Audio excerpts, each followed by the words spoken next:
Welcome to the Expansive CEO podcast. I'm your host, Hannah Chapman, founder of Expansive CEO and X Squared Wealth Planning. Buckle in as we explore how to create true prosperity and build a business and a life that expands beyond yourself and makes a dent in the universe.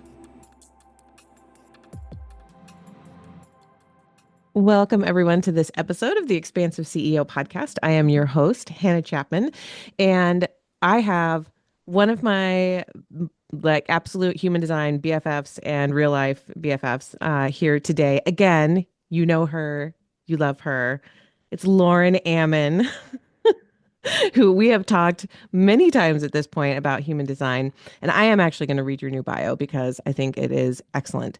Lauren Ammon is a performance strategist and human design expert who helps high achieving women stop performing from energy that was never theirs in the first place. Translation, she'll help you stop burning out while pretending to be someone you're not. With a background in corporate HR and a gift for decoding energy patterns like a boss, she now works with coaches, leaders, and entrepreneurs to optimize performance by design, not by default. You can expect real talk, no fluff, maybe a few mic drop moments from this woman who speaks from the now as much as she possibly can. So, Lauren, thank you for being here again. And thank you for always being down for, hey, do you want to talk about this? And you're always game for it. So welcome. Well, thank you so much for having me. And you know my spontaneity, right? Is that the word I'm looking for? Spontaneity will always respond to, yeah, let's go. Right? I'm like a little lab, like, absolutely, let's do it. Yes. And today, the thing that I asked you to talk about was the not self. And I mean, exactly right in your bio, right? This is you're helping high achieving women stop performing from energy that was never theirs in the first place.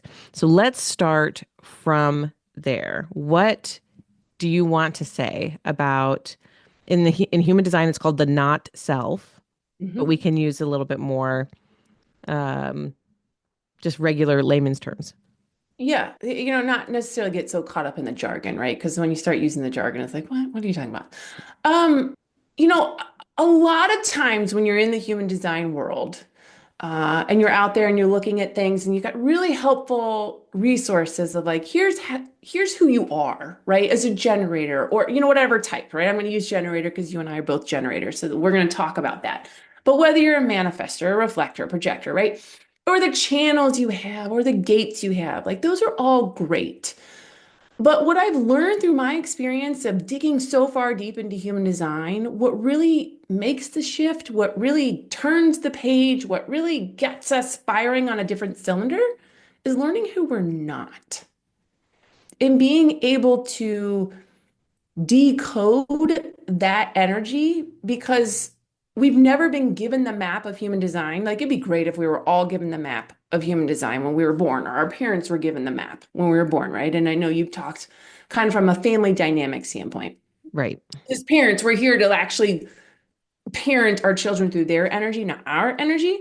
Hmm. Um, but imagine if we were given that and someone said to us when we were conscious enough to really understand it, or even if we weren't, to parent us through that energy of like, here's actually who you're not. Like you're here to learn. What I always started to say, or what I'm starting to say is you're here to learn through the energy you're not live through the energy that you're not. And that's where we get really caught up simply because we don't have the awareness that all of our openness is here to be a teacher, not a filter.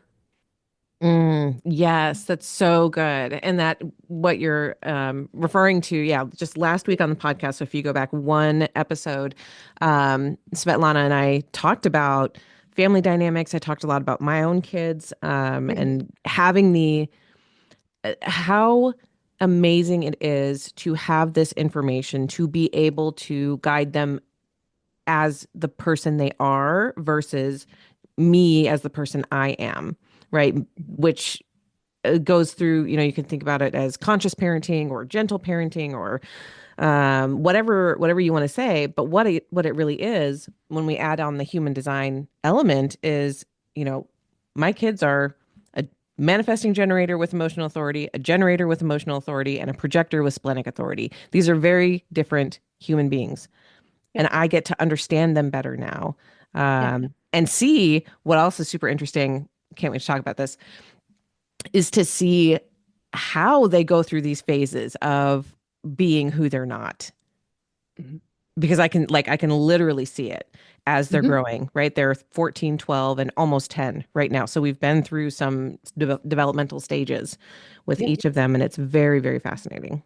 Yeah. And again, from a parenting standpoint, it is fascinating because once you learn kind of the dynamics of energy and the mechanics specifically of your child's energy, you can start to see how someone gets so ingrained in leading through who they're not because they don't know any better. And as a parent, before we knew this information, it was like, oh, we were kind of feeding into that not self or that borrowed energy. Hmm. And then having to go back and unravel and undo and do it in a way and in a language and in a manner that they can understand. Because at 14, 12, and almost 10, right? I have a 14-year-old and, an 11-year-old. So our kids are right in those same developmental areas and to speak to them in a way of like, oh, okay, buddy, I can see how right now you're proving really hard, right? And I know Zach, actually both of them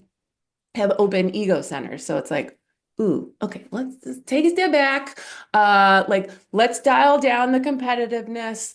Let's dial down how we're trying to prove to one another, who we can be or who we should be or who we want to be in order to place our dominance over some, whatever the case may be.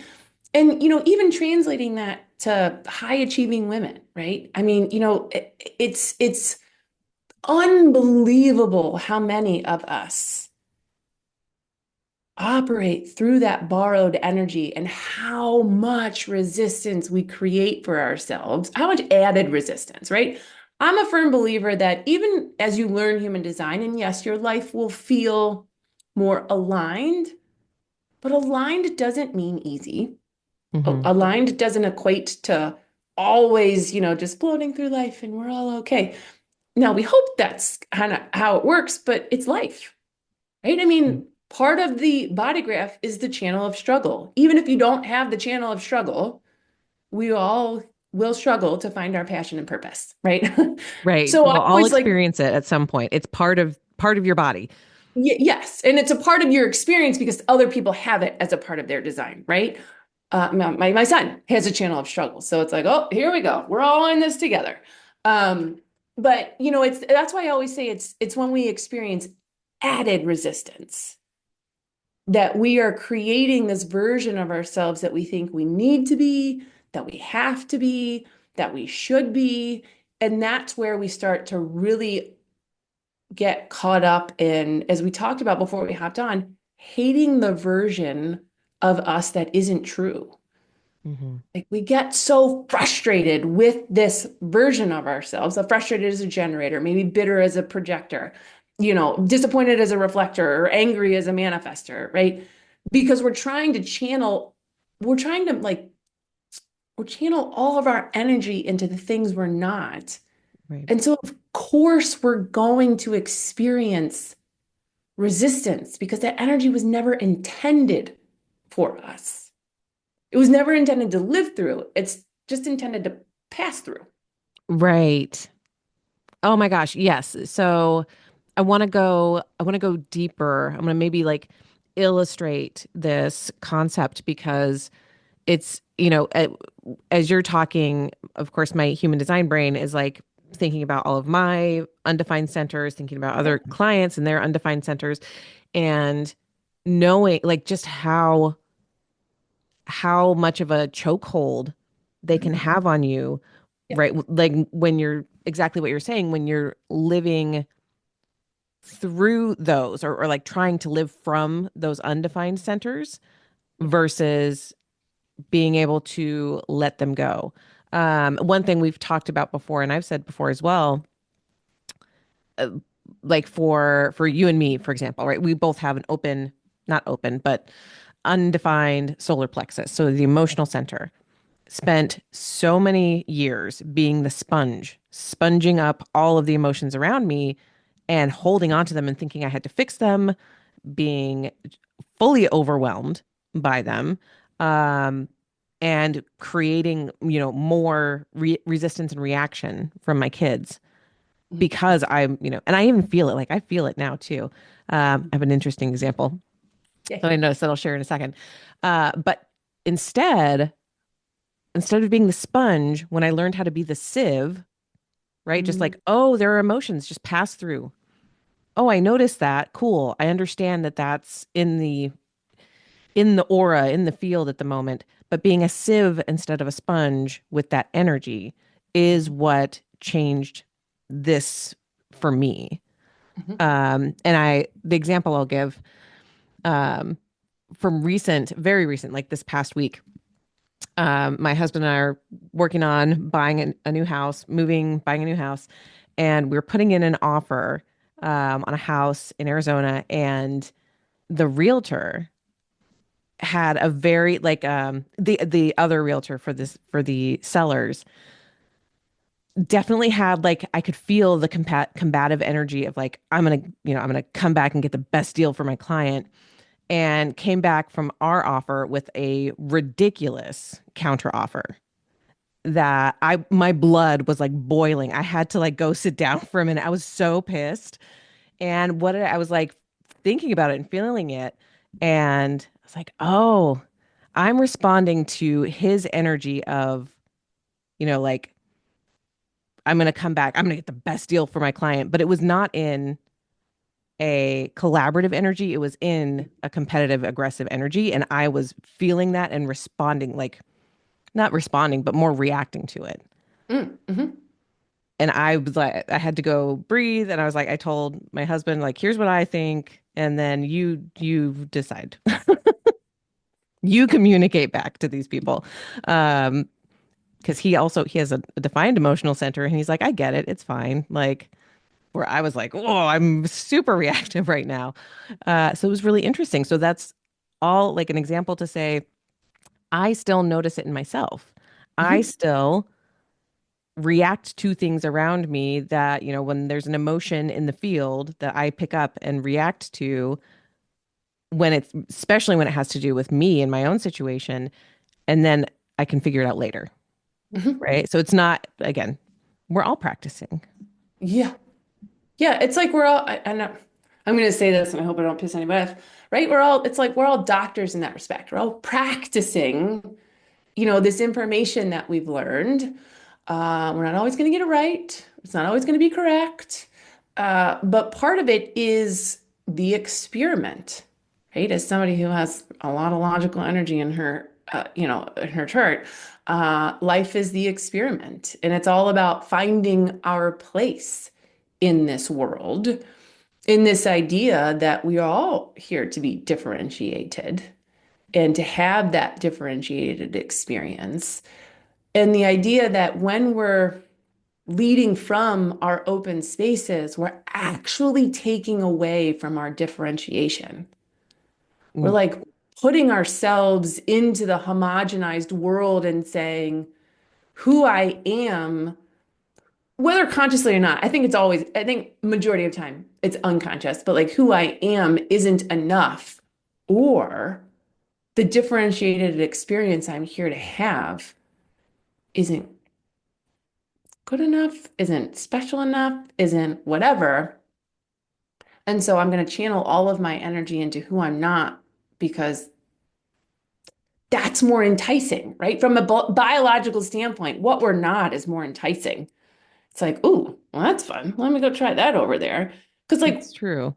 because what I am is so ingrained in me, it's almost invisible, right? And that's why, when I work with clients when it comes to human design, I'm almost like, kind of don't worry about who you are quite yet. Because the moment that you're acting correctly, all of that will just come and you won't have to do a darn thing. Right. And that's what I think makes who we are sometimes so less attractive because it's like, well, when I'm doing it, it's just like, well, Right. It feels too easy. yeah, it's like, what the hell is this? Well, that was easy. Why wasn't it so hard? Again, because we're channeling our energy through what we're not. And so life is so much harder than it needs to be. And we get so used to that. And we're like, well, when it's just me, well, I didn't really do anything. Well, that's the whole point. You don't really have to do anything for you to come forward. But in order for you to come forward, you have to remove the lens of this is who I need to be, this is what I've got to do because it's attractive. It's like, no, leave that over there. Yeah, yeah. The thing that came to mind as you were talking was the the concept of not enough and too much, right? I think a lot of us struggle or have struggled with this concept of I feel like I'm too much, Ugh. but Yeah. I also feel like I'm not enough, right? And so how can those things even possibly be remotely true at the same time? I wrote about this a couple of years ago, and it didn't strike me then as so related, but it is. It's like this is absolutely perfect. It's that we feel that we're not enough in the places where we are undefined in our charts, right? I'm not enough. I have to prove myself. If you don't have a defined ego center, I have to prove myself. I'm not enough in this area. Hmm. But if I am just me, I'm too much. I'm too much of the things that I want to be, and I'm not enough of the things that you want me to be or that Hmm. society thinks you should be. Right? So that's the too much not enough. Hmm. And Hmm. the lens that we're like, okay, let's take this lens off where let's take the too much not enough lens off completely to see what is. Hmm. You just like blew my mind. I don't know that I've ever really thought about it in that way, but it makes total sense. Because in my life, I hear the whole growing up is like, wow, you were like wildly intimidating. And I'm like, are you kidding me? Because like if you knew what was going on in my head about like I'm constantly out there trying to prove myself, and I always feel like I'm not enough and all these things. But you hit the nail on the head, and that's where like the tension between who we are and who we're not really starts coming into play, right? For me, I have the channel of power, which can be truly one of the most powerful channels in there. And it's all about staying alive, right? I know how to keep myself alive. I have a nearly fully defined root, and I've got, channels connecting my root to my spleen, which then connects to my sacral through the channel of power. So yes, I carry this like reservoir of energy that if you're not used to it, and I walk into a room, it's like, oh, Lauren, what's going on? And I'm just like bopping in, like, hey, what's going on? Because I'm used to living with a root that's nearly full, which means that I feel a lot of physical pressure and I can handle a lot of physical pressure.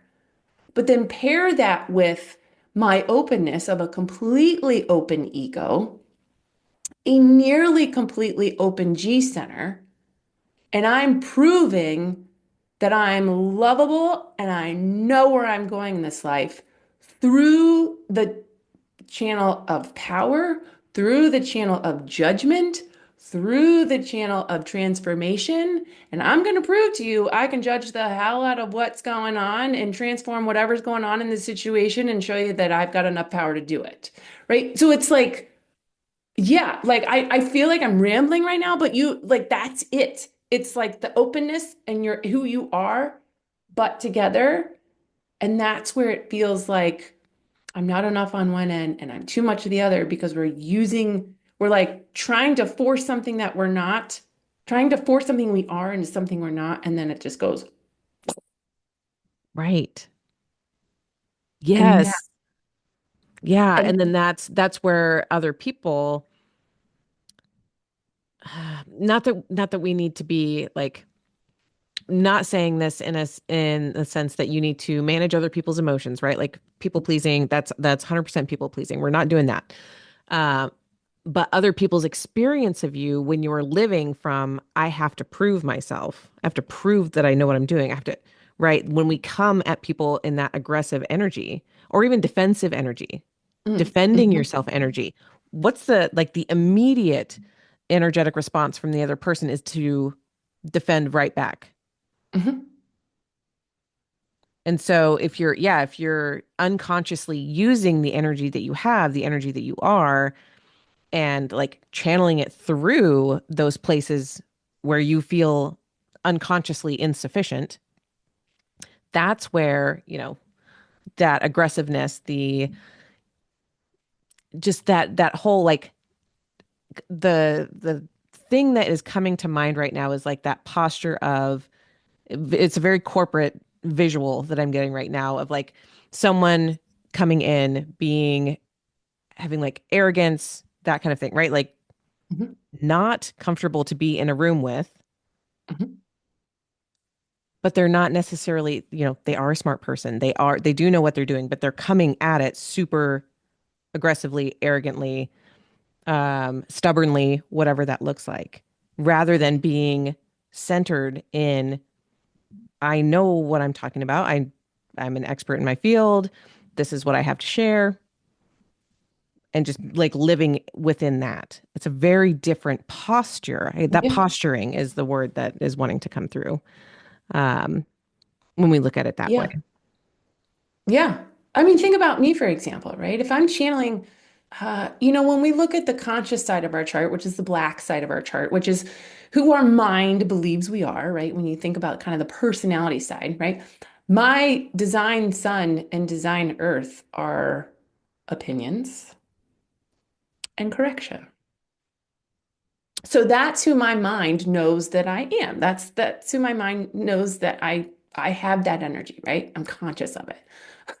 So, and we've talked about this before. So if I'm out there trying to prove myself and or looking for love, identity, and direction through my open G center, or trying to find answers to the questions that don't matter to me through my open head, I could come out with very opinionated judgments. And and that has happened in my life. And they'll just come like, I also have an undefined throat. So whew, sometimes they just come flying out and I don't necessarily even mean it. But then the constant message of you're too much, this is too much, like kind of the posturing, right? I would say I postured in my life. Pair that now with the open emotional center. And it's like, oh, okay, we're just going to stuff all this down. We're really not going to confront anything because the way that I go about speaking doesn't land with everybody because I didn't understand the connection between who I am, who I wasn't, and trying to channel all of this through, well, let me prove to you I know what I'm talking about and I know where I'm going. And oh, by the way, if you ask me a question that probably means nothing in my life, I'll find the answer for you through my opinions and my judgment. Hmm. Yeah. And then how, from your experience, I mean, you've been close to three and a half, 4 years now, um, learning this stuff. Like, if from your experience, then yeah, let's go straight back to that. Like, how how do you shift that? How do you perform from the energy that is yours rather than performing from borrowed energy? Yeah, that's a really great question. And it's going to come down to every single it's going to be different for every single person. And it's really first and foremost under having the awareness of what you are not and like giving your energy to understanding your openness. Where is it that you get trapped in trying to lead from energy that isn't yours, right? And really going into each center. Like I'm a firm believer, there are all kinds of modalities out there. You can go down any self-awareness route you absolutely want. It just so happens that human design beats the one that works for me. It's a very logical system. I have very logical energy, so it just kind of makes sense in my head. So all about understanding where is your openness and really starting to dissect which centers are causing you the or which sources of openness, because it's not always centers, and we won't get too technical. If you're split definition, well, that's going to create a whole nother thing, whole nother Right. layer for you. But like, what of those is causing the most challenges? So for me, I have, we're going to say open. When we say open, it could be open or undefined. Um, so I have an open solar plexus, which means I don't consistently process my emotions and I amplify the emotions of others, right? You and I are similar in that respect.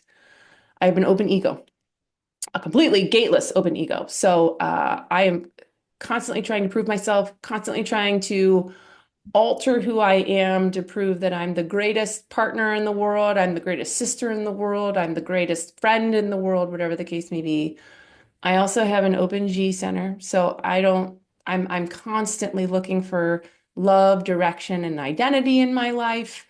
And I also have an open head, so I'm constantly trying to answer questions in this world that really bear no meaning to my life.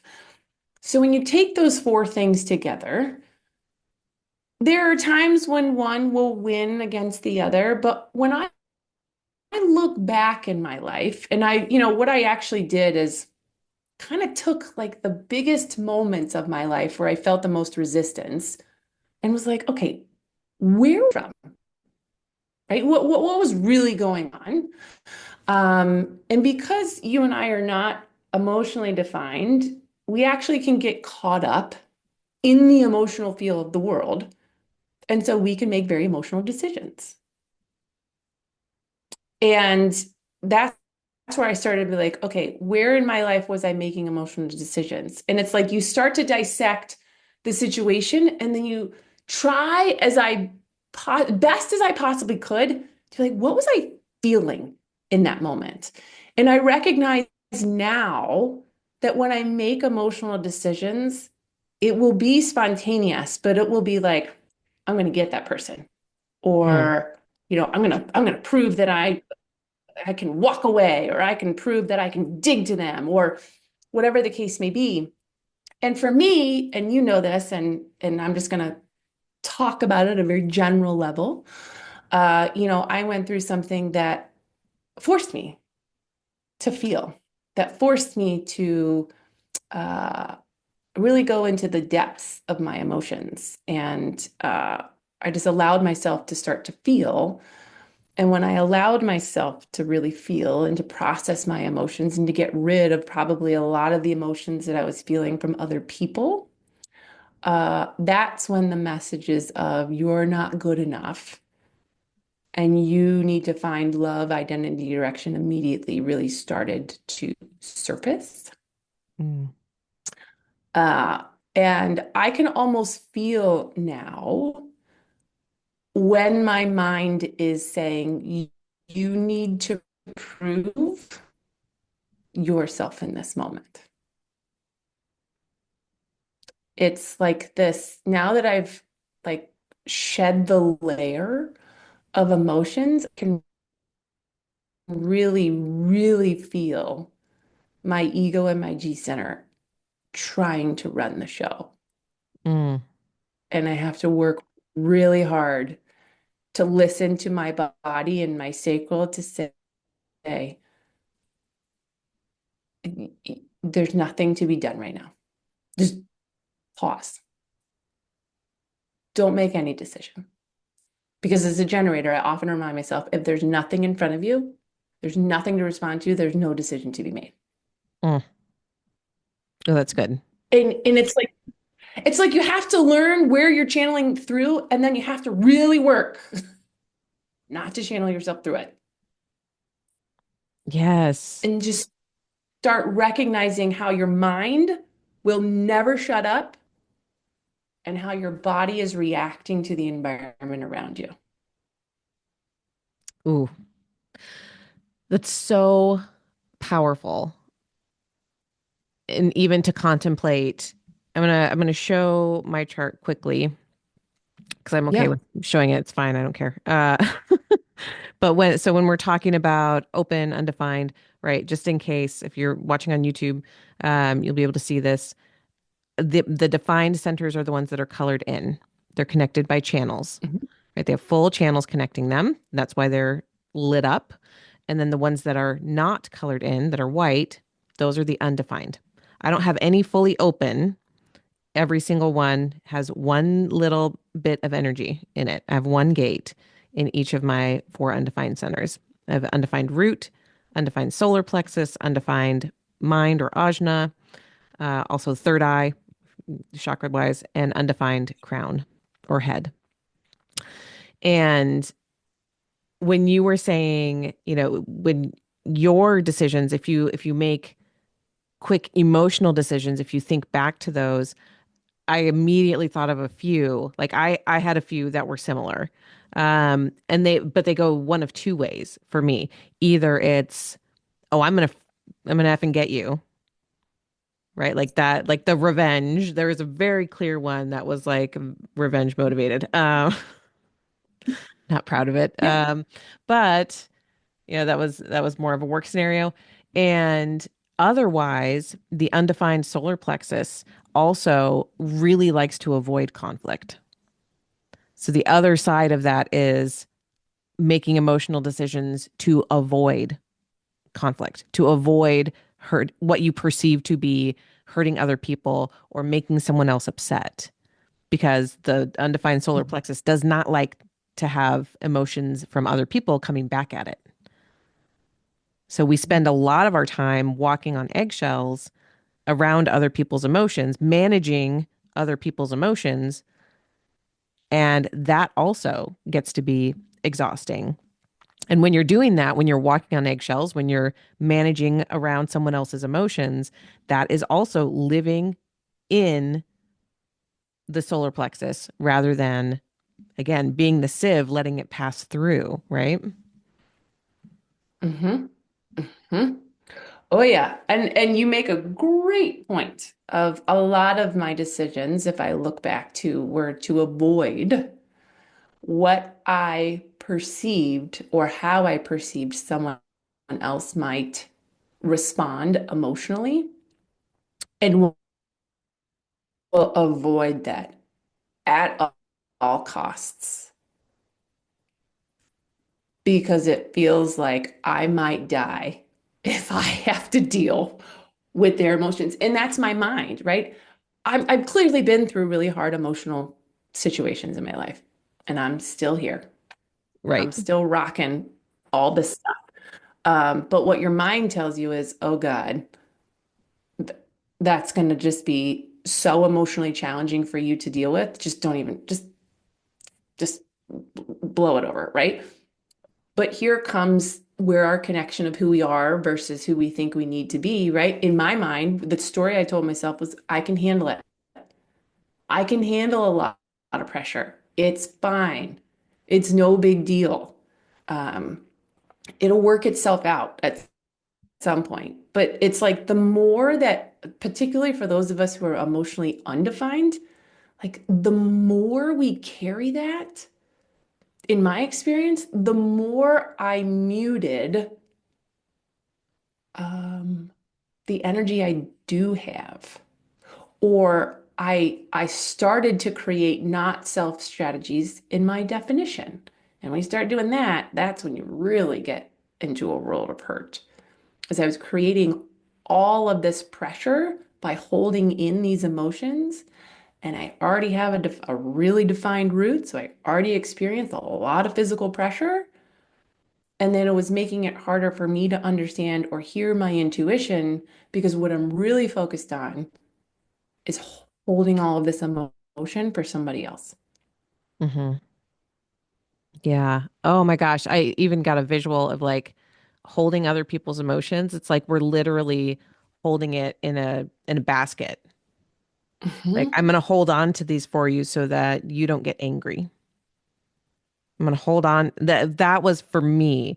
So my I've shared this on the podcast before, I think. My When I was growing up, my dad was very angry and lots of yelling, lots of volatility. in the house. And so me as a very sensitive, small child, I was the only daughter, right? I had three brothers. My brothers would tend to go back at him, right? So Mhm. then like the volatility would be like sparks and dynamite. I, on the other hand, would shut myself in my room, right? I would go completely inward by myself. And that's where I learned, very first learned, I have to hold the emotions so that you don't get angry at me, so that I can stay safe. And it didn't always work. Like that was the shitty thing, right? Is that like I can't control an adult man's emotions. Like Mhm. that's Mhm. just not going to happen. Um, and at the same time, right, like since that was my formative experience in 0 to 7, 7 to 14, 14 to 21, right? All of my childhood experience was that led me to learn how or learn that I should manage other people's anger as best as possible to keep everyone safe, Yep. even though it's completely it doesn't work and it's ineffective. No, and I was in the same way, right? Actually, there's only one person in my family that is emotionally defined. Um, but I must have picked up on that. But my parents together are emotionally defined. But that's not the same kind of mechanics, right? Um, but as I look back on my life of like, holding it in, trying to keep, it's really kind of keeping ourselves safe. It's kind of like, okay, well, I don't really know what to do with this. So I'm just gonna cut it off. But then think about that when we got into our corporate worlds, right? I mean, it was an emotional field. It doesn't matter who was there. I mean, it was an emotional field because 50% of the population carries emotional definition. Right. And I can look back on my life now and be like, oh, I was keeping all of this in. I was holding all of this in, this tension, I mean, because by definition, most corporations or most office spaces are driven by competition, right? They're Right. driven by tension. They're driven by um, emotionality, despite the fact no one wants to admit they're driven by emotionality.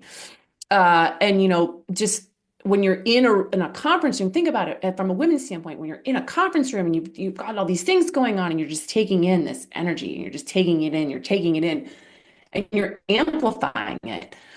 And I got to the point where it was like I just stopped saying things because it was like I'm afraid what's going to come out of my mouth, right? But then everyone would give me the what's written all over your face, Lauren. And then I would feel horrible about myself because it's like, okay, well, what am I supposed to do? Like, am I just supposed to sit here like this and, try to, okay. Um, right? Because I was given the message of, the way you deliver things, it's too harsh, it's too whatever. So I was like, okay, well, I'll just stop talking. And then they'd be like, well, now it's written all over your face. I'm like, well, what the hell do you want from me? Like, how am I supposed to do this? Right.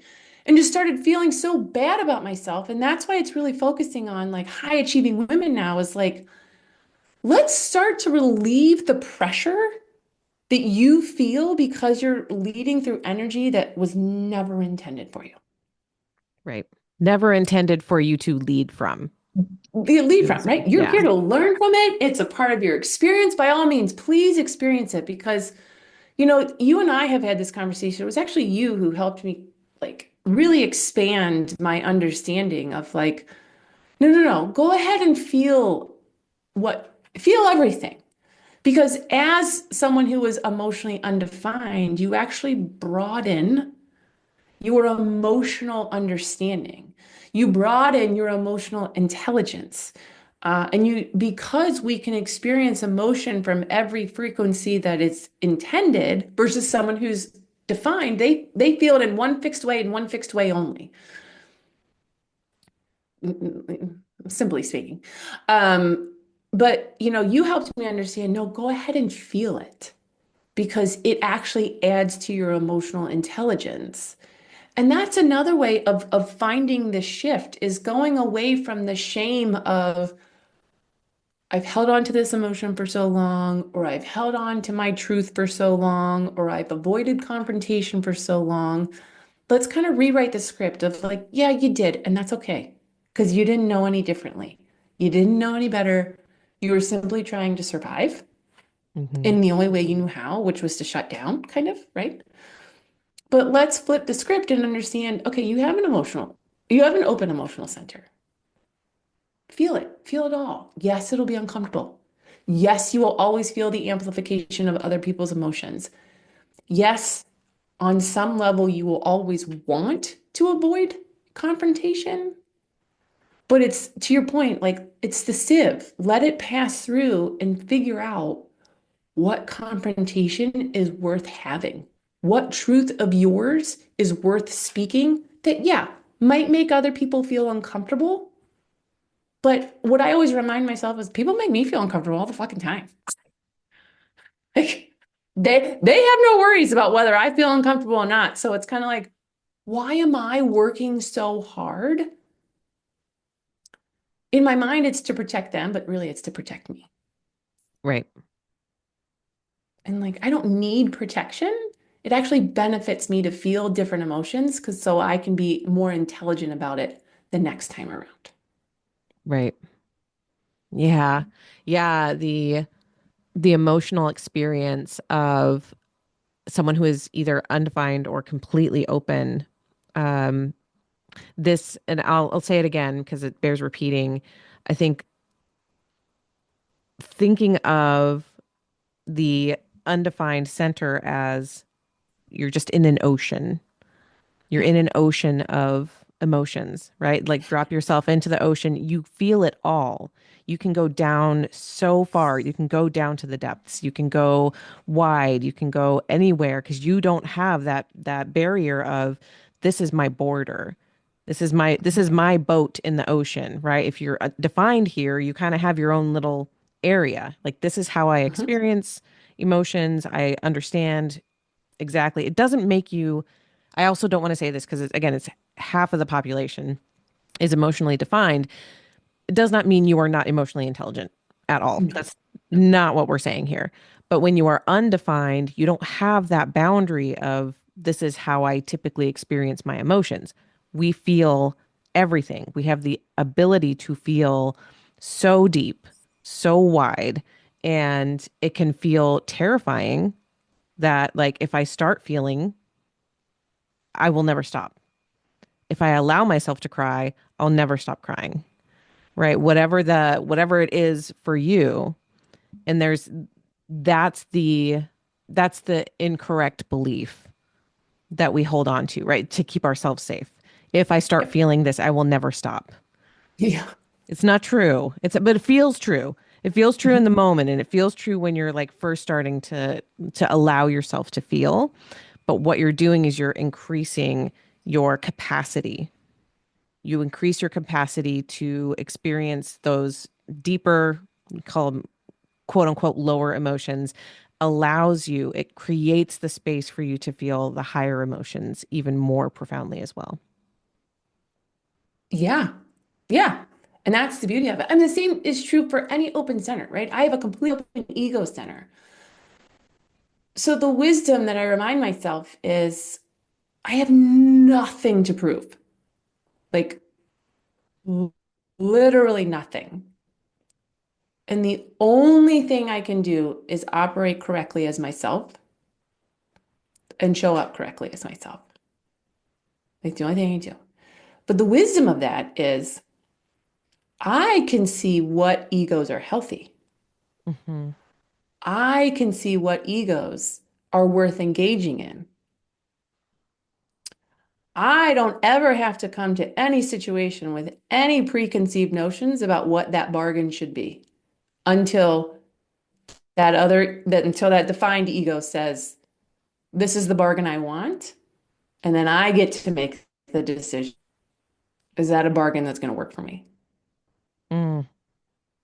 Yeah, and it makes me wonder also, are you more sensitive to noticing when people are trying to prove themselves? Is that a mask that you can see through even more easily than like for example, I have a defined ego. I think I have a couple of yeah, I have You have a two different channels, two different. gates are active 26 Yeah. and 40. Um, so it's not that I can't necessarily notice if someone else is coming up and posturing, but when you have the completely open center, is that very apparent to you? Yeah, it is now. It wasn't before. Before, I think I would glob on and be like, yep, I'm going to compete with you. Yep, absolutely. I'm going to take you down. But now I just get to step back and be like, oh, well, okay. Do I want to engage with this? Do I not? Is this a healthy one for me? Um, and then because of that wisdom, and oftentimes the word manipulation is used, like as with an open ego, you can learn to what ego to manipulate. And it's not manipulate in a vindictive way. It's so that I can navigate with it, right? Not, by definition, because I have no gates, I am ego-less. And I think a lot of times that's why people who actually have a defined ego like me being around if I'm correct. Because I'm just like, whatever, I don't care. You do you. You can win. It's not about me. I don't give a shit. Time to realize that. But I also have this is where it comes back to definition. I also have a lot of activation in my chart that's all about only those who can lead know have to serve first. I have a lot of service in my chart. I have a lot of like second class citizen, and that's not a bad thing. It's more or less like I recognize I'm here to be a wing woman, not front and center, and recognize that a lot of my energy be activated by other people. Like I'm actually not here to be out in front as the like superstar, Mm, which took me a long time to realize because I have a completely open ego and I've been competing my entire life, right. competing for the spotlight, competing to be number one. And now that The I'm like, podium, yeah.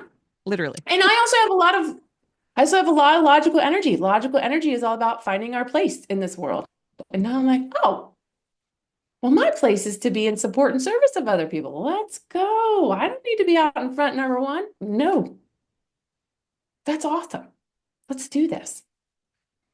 Mm. So So, I realize the time we're at. So I want to make sure we yes. are keeping it. We're never concise. It doesn't have to be concise. We could go on for 3 hours if we wanted to. Maybe one day. But for today, if someone is listening to this and is really feeling that, really feeling like the, oh my God, yes, I am like burning out, not knowing who I'm supposed to be, or not feeling like I can give myself permission to be who I'm supposed to be, who I know I am. What do I do with that? Mhm. How can they engage with you? Because you've got some cool new offerings. Yeah, so always come to, LinkedIn. I'm on LinkedIn under Lauren Ammon. But really performancereimagined.com. My signature offer is all about a highly intensive, highly personalized VIP day, right? And it's almost like taking your human design and putting it on crack. A lot of times, a reading, you get done with the reading, you're like, this is great. I understand. I have a little bit of a deeper understanding of who I am or who I'm not. But really, the VIP day is all about really digging into the energy of who you're not and comparing that to the challenges that you're experiencing in life and really kind of taking this, here's the challenge, here's where it's showing up in your chart, and then working very one-on-one, very personally with that woman, with that client, and saying, okay, let's develop some strategies that you can now utilize going forward. And then from my point of view, I put together this whole comprehensive plan after we're done and saying, hey, this is yours.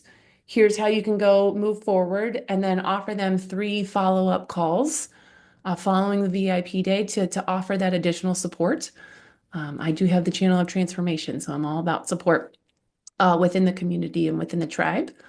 And so it's like taking coaching and human design and turning them on their head, really having this really intense day to have this quick kind of burst, and then allowing the client to then infuse it into her life in the way that makes the most sense based on the strategies that we come up with together. Mhm. It's so, so beautiful and such a different way to approach this work, as you're saying. Like, met so many people who have had a reading and they come away from it 90 minutes, 60 minutes, 90 minutes, and they're like, I got talked at a lot. I don't remember any of it. I remember two things, right? But Yeah. they were so interested. They're like, Yeah. I'm still like so drawn to it, but I don't know what to do with it. Even getting a reading is like, it's not enough to give you the tools to move forward in some way. And that's Mhm. what, when we've talked so many times, it's like, that's what we need with this space. We need people who, which is what we're doing in different ways, truly.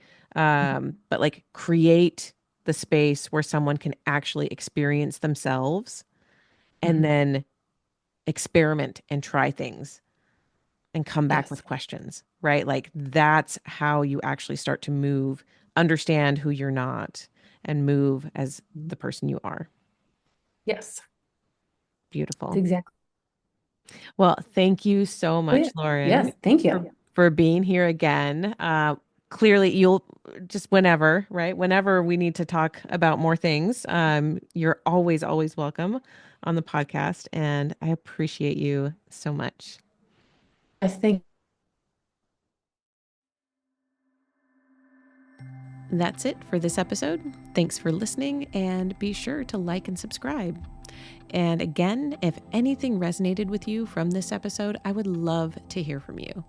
Email me at Hannah, HANNAH, at expansiveceo.com and tell me about it. And if you're ready for your greatest expansion, you can find ways to work with me at expansiveceo.com and at x2wealthplanning.com. That's X, the numeral 2, wealthplanning.com.